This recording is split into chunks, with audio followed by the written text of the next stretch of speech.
Bapak Ibu Saudara terkasih, dimanapun Bapak Ibu Saudara berada, hari ini kembali kita bersama akan merenungkan kebenaran firman Tuhan melewati kitab Yehezkiel pasal 31 ayat yang ke-16 hingga ayat yang ke-21. Sebelum kita bersama akan mendengarkan renungan firman Tuhan pada saat ini, saya mengajak Bapak Ibu Saudara kita bersatu di dalam doa. Kita berdoa. Ya Tuhan yang penuh kasih, saat ini kami datang di hadapan-Mu dengan hati yang selalu rindu untuk mendengarkan suara-Mu. Tenangkan pikiran kami, lembutkan hati kami, agar firman-Mu yang kami dengarkan mampu mengubah kehidupan kami.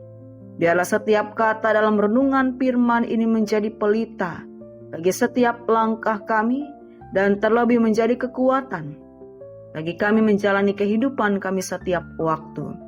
Kami siap untuk mendengarkan Engkau ya Tuhan. Di dalam nama Yesus Kristus kami berdoa. Amin. Yehezkiel pasal 31 ayat yang ke-16 hingga ayat yang ke-21. Judul bagi kita adalah Ketika yang kuat tumbang, jangan sampai kita baru belajar saat jatuh. Bapak Ibu Saudara yang dikasih dan diberkati Tuhan, pernahkah kita melihat seorang yang dulu sangat sukses, punya jabatan yang tinggi, banyak uang, banyak teman, lalu tiba-tiba jatuh dan hilang segalanya? Mungkin bagian itu dalam kehidupan para artis, pemimpin, atau orang yang berada di sekitar kita. Dunia berkata bahwa roda itu akan berputar. Dan firman Tuhan memberi kita alasan yang lebih dalam.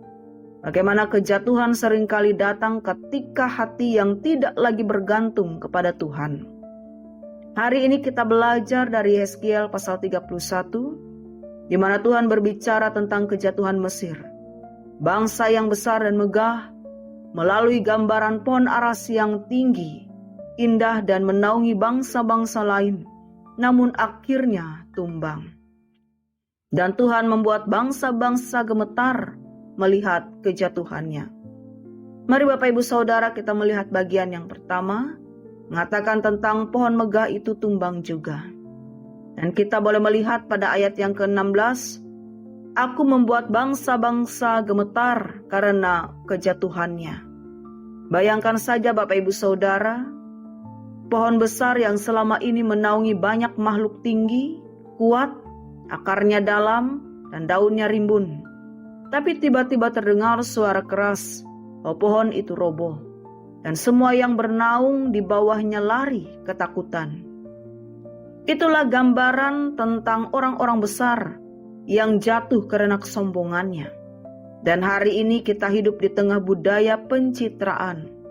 Media sosial membuat banyak orang berusaha tampil tinggi seperti pohon aras. Terlihat kuat, sukses, kaya, dan sempurna. Tapi kenyataannya banyak yang rapuh di dalam. Banyak yang kehilangan arah karena lebih ingin terlihat besar, bukan menjadi benar di hadapan Tuhan. Nah Bapak Ibu Saudara, jangan pernah kita tertipu dengan penampilan luar baik dari seseorang maupun dari diri kita sendiri. Tetapi Tuhan tidak melihat tingginya pohon, melainkan akarnya. Dan bagian yang kedua, ini berbicara tentang Tuhan tidak pernah terpesona oleh penampilan. Ayat yang ke-17 mengatakan, dengan orang-orang yang mati terbunuh, oleh pedang ia dibaringkan. Bapak Ibu Saudara, Mesir bukan hanya jatuh, tetapi dihukum oleh Tuhan. Dan disamakan dengan bangsa-bangsa lain yang dianggap biasa. Ia mengajarkan bahwa Tuhan tidak pernah silau dengan kekuatan atau penampilan luar. Dan hari ini kita hidup di zaman di mana validasi datang dari like, followers, jabatan, dan kekayaan. Tapi ingat bahwa Tuhan melihat isi hati, bukanlah citra. Banyak orang baru sadar setelah semuanya hancur. Ketika bisnis runtuh, keluarga berantakan, atau ketika penyakit datang. Dan saat itulah baru muncul pertanyaan. Tuhan, kenapa semua ini terjadi di dalam kehidupanku? Nah, mungkin tahu bahwa Tuhan sedang menebang pohon yang terlalu tinggi supaya akarnya bisa kembali mencari sumber air sejati, yaitu Allah sendiri. Nah, kemudian kita akan melihat pada bagian yang ketiga, jangan menunggu tumbang untuk bertobat.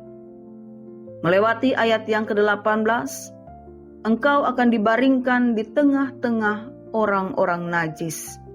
Dan Tuhan mengakhiri bagian ini dengan peringatan yang keras.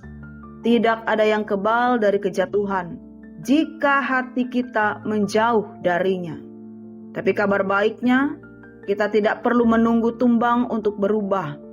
Dan hari ini Tuhan beri kita kesempatan untuk menilai ulang bagaimana kehidupan kita. Apakah motivasi kita bekerja keras? Apakah tujuan kita membangun usaha atau karir? Atau bahkan apakah hidup kita makin dekat dengan Tuhan? Atau makin tinggi di mata manusia tapi kosong di mata Tuhan? Dan jangan biarkan kehidupan kita Bapak Ibu Saudara jatuh karena kita tidak mau belajar. Dan jatuh karena kesombongan yang boleh timbul dari dalam diri sendiri. Tuhan merangkul kita ketika kita ingin hidup benar. Walaupun kita rendah di mata manusia, tetapi Tuhan akan mengokohkan kita selayaknya akar yang menjadi kuat. Nah, Bapak Ibu Saudara terkasih, renungan hari ini bukan hanya tentang Mesir saja, tetapi ini tentang kita. Tentang saya dan Bapak Ibu Saudara yang kadang terlalu sibuk menjadi pohon besar, tetapi lupa untuk menyiram akar rohani kita. Jangan sampai segala sesuatunya terjadi. Ingatlah bahwa Tuhan itu rindu kita yang kuat, tetapi bukan karena citra. Tuhan rindu kita yang tinggi, tapi karena rendah hati.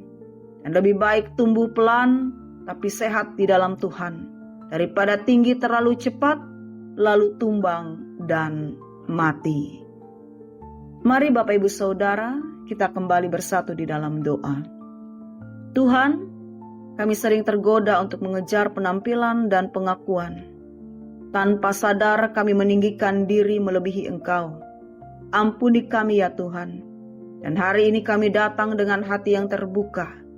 Ajar kami untuk merendahkan diri sebelum Engkau, agar hidup kami berakar di dalam kasih dan kebenaran-Mu. Jangan biarkan kami menunggu sampai tumbang baru kami boleh sadar. Bangunkanlah hati kami menjadi tanah yang subur bagi firman-Mu. Di dalam nama Tuhan Yesus Kristus kami berdoa. Amin. Tuhan Yesus memberkati.